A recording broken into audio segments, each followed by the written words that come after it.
संकट मोचन महादेव मंदिर जी ख्वाजा साहब दरगाह मामले में दोपहर में सुनवाई हुई थी और अभी ऑर्डर आना था, ऑर्डर आ गया। अब इस मामले में अगली सुनवाई 1 मार्च 2025 को होगी। उस दिन रूल 711 पे पूरी बहस होनी है, क्योंकि आज हमने रूल 711 पे जवाब दाखिल करना था, हमने जवाब दाखिल कर दिया है। जो दरगाह ख्वाजा साहब कमेटी को समय चाहिए था और हमारे भी वकील साहब दिल्ली से आ नहीं पाए थे, इसलिए दोनों लोगों ने सहमति से एक डेट उन्होंने डिसाइड की है। 1 मार्च 2025 को रूल 711 की जो एप्लीकेशन है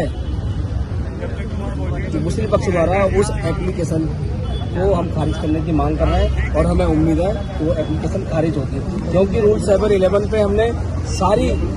जितनी भी साक्ष्य हैं वो हमने वहाँ पेश किए हैं। क्योंकि मथुरा और काशी में रूल 711 पूरी प्रकार से वहाँ लागू हो चुका है। एकदम आप देखोगे कि वहाँ पे भी केस चल रहे हैं, मथुरा का भी चल रहा है, काशी का भी चल रहा है, तो यहाँ पे भी इनका रूल 711 खारिज होगी और हमारा केस ये चलेगा और जल्द ही वहाँ का सर्वे भी।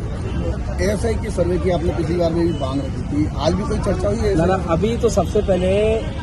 जो केस है हमारा वो चलने योग्य है या नहीं है, ऐसी एप्लीकेशन मुस्लिम पक्ष द्वारा जो पेश की गई थी लास्ट तारीख पे, उसमें हमने अपना जवाब दाखिल कर दिया है और उन्होंने वो बार बार मामला उठा रहे बर्सिप एक्ट, उसमें उन्होंने मेंशन किया है बर्सिप एक्ट लागू है, सुप्रीम कोर्ट में चल रहा है, पेंडिंग है, जब तक के लिए यहाँ सुनवाई ना हो, वो लोग ऐसी बात भी कर रहे हैं। तो हमने बर्सिप एक्ट यहाँ लागू नहीं होता है, बर्सिप एक्ट का भी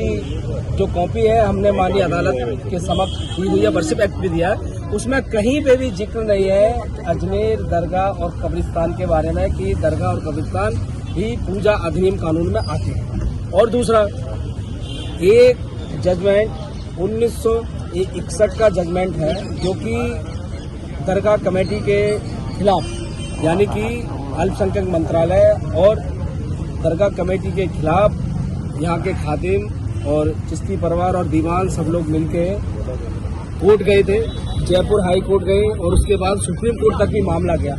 उस जजमेंट में सारी स्थिति विस्तार से साफ हो चुकी है। वो जजमेंट की कॉपी भी हम अदालत के समक्ष हम रख रहे हैं और उसमें साफ साफ लिखा है कि अजमेर दरगाह जो सरकार के अधीन आती है, गवर्नमेंट के अधीन आती है और खादिम का और जो जितने भी लोग जो दावा कर रहे हैं कि हम उनके वंशज हैं, ऐसा कोई भी साक्ष्य वो सुप्रीम कोर्ट में भी पहले पेश नहीं कर चुके हैं। ऐसा जजमेंट वहाँ है, उस जजमेंट को भी हम लगा रहे हैं और हमें उम्मीद है कि उनकी जो रूल 711 की याचिका है वो खारिज होगी और अजमेर दरगाह की सच्चाई सारी दुनिया के सामने होगी, क्योंकि अजमेर दरगाह नहीं भगवान शिव का मंदिर है। क्योंकि अजमेर जो शहर है वो अजय मेरू के नाम से जाना जाता था और यहाँ पृथ्वीराज चौहान की जन्मस्थली है और यहाँ हजारों साल पुराना कोई मंदिर नहीं दिखता है, आप देखोगे। और संस्कृत वेद विद्यालय जो कि आक्रमणकारियों ने पहले तोड़ दिया, वहाँ पे भी गवर्नमेंट द्वारा सर्वे हो चुका है, वहाँ पे भी एएसआई का बोर्ड लगा है। तो मैं मानता हूँ सर्वे होने में कहीं पे कोई आपत्ति नहीं और सर्वे में कोई तोड़फोड़ नहीं होने वाली है। मैं फिर बता रहा हूँ, लोगों में कुछ लोग मुस्लिम पक्ष के लोग हैं जो गलतफहमी कर देते हैं,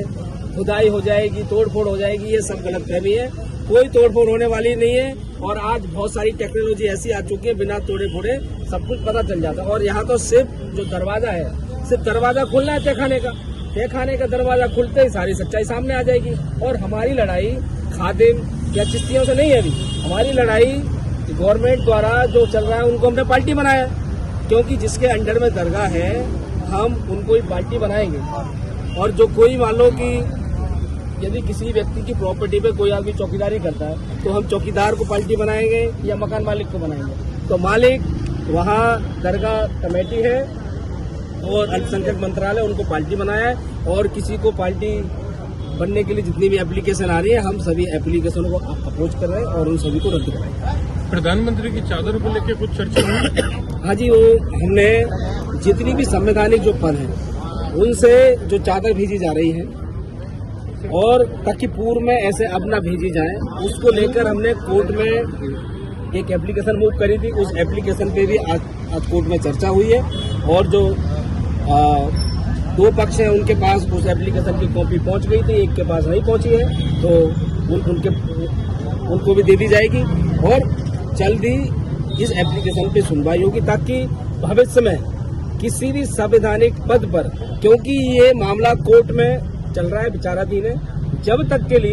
तक कोर्ट में चल रहा है तब तक के लिए पीएम, सीएम, डीएम किसी केंद्रीय मंत्री द्वारा कोई चादर यहाँ ना पेश की जाए और यदि कोई व्यक्तिगत रूप से उसे पेश करता है तो मुझे कोई आपत्ति नहीं है। सिविल न्यायाधीश नगर पश्चिम अजमेर के यहाँ पर दरगाह ख्वाजा साहब वाले मामले के अंदर टोटल 6 पक्षकारों ने 110 की अर्जी लगाई है, जिसके अंदर पक्षकार बनने की अर्जी होती है, जिसमें से 3 पक्षकारों की तरफ से आज मुझ अधिवक्ता द्वारा अर्जी लगाई गई है, जिसमें पीर नफीस मियाँ, काजी मुनव्वर अली व प्रिंस सैन, इन 3 पक्षकारों की तरफ से अर्जी लगाई गई है। और साथ ही दरगाह कमेटी के द्वारा पिछली पेशी के ऊपर एक आदेश 7 नियम 11 की अर्जी लगाई गई थी कि ये बात चलने योग्य नहीं है, जिस अर्जी का भी जवाब आज वादी अधिवक्ता द्वारा दिया गया है, जिस पर बहस आगामी पेशी पर होगी। मैं फैयाज खान।